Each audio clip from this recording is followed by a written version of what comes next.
Hey guys, this is going to be a little different than a lot of my tutorials because I'm making this for the first time along with you.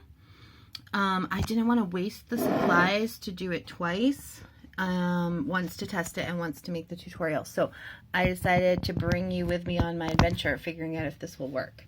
So my idea is to use polymer clay, which is clay that you can shape and bake in the oven, to cover a jar.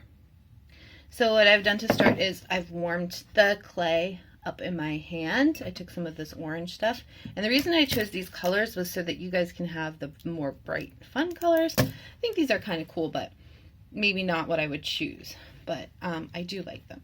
So then I rolled this out, and I'm going to cut it into little shapes. So I looked around my office for something that would cut it into a little shape, and I decided to use this leftover cap from a glue stick. So I figured I'd cut a bunch of little circles out of it and then put them on the jar. And what I've read online is that if you make sure that the dots are all connected and then you bake it in the oven, it will tighten around and stay. So that's what we're going to try and do here today. So I'm going to put you on pause while I work on rolling out and putting more dots on, and I'll show you what it looks like. And then I'm going to take it home and bake it, and then I will record some of what it looks like after that. Okay, I'll be back. Okay, I made a ton of little circles. Let's see. Out of my 3 different colors of clay. I still have some left. And you don't have to do little circles like I did, and you don't have to use a glue cap, but definitely roll it thin for this because otherwise it won't bake in the oven.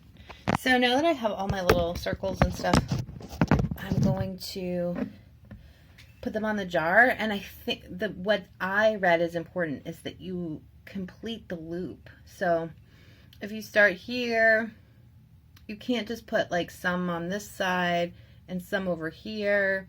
You want to think about making a continuous chain all the way around to come back and touch this again.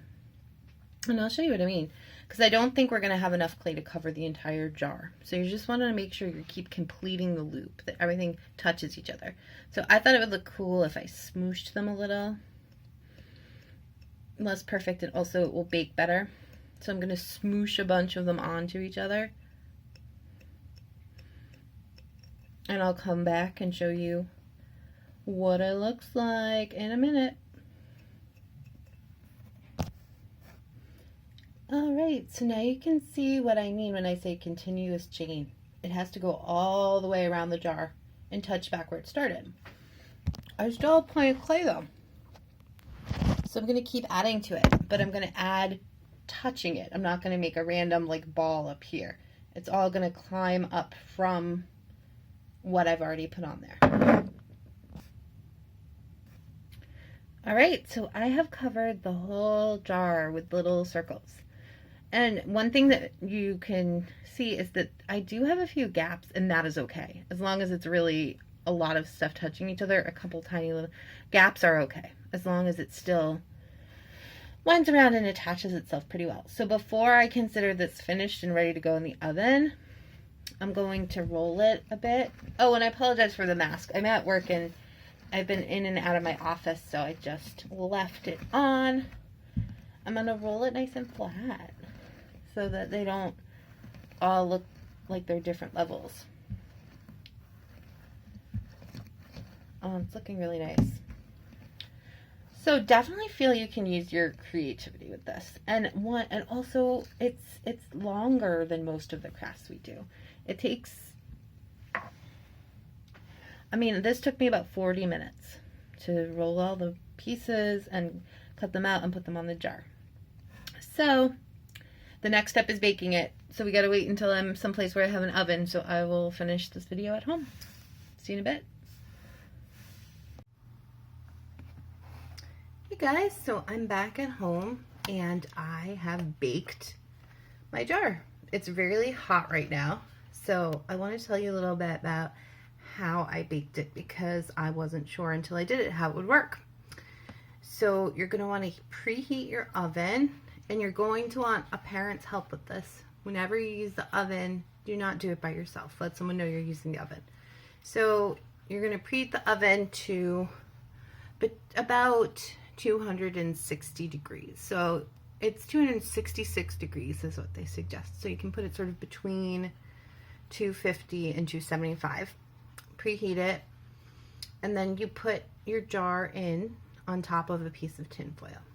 And you want to bake it about 15 minutes for every 1/8 of an inch. An 1/8 of an inch is very small. I think that mine is about 1/4 of an inch thick, and some of yours might come out even thicker. So you're gonna so I baked it for a half an hour, and then I took it out very carefully with oven mitts. So that is how you want to do it. You want to do it with an adult for an amount of time depending on how thick it is, but probably most of you are going to do it for at least a half an hour unless you do really, really thin pieces. And you're going to have your window wide open while you do it, because the fumes from this stuff isn't great for you to breathe in. You'll be fine, but you just want to make sure that you ventilate your space. So that is all there is to it, and I am actually surprised that it looks exactly the same cooked as it does uncooked. I expected it to get shinier or change in some way. It really didn't. It just firmed up. But it's still a pretty cool project, and I like my jar a lot. I think I might use it as a pencil cup. Bye!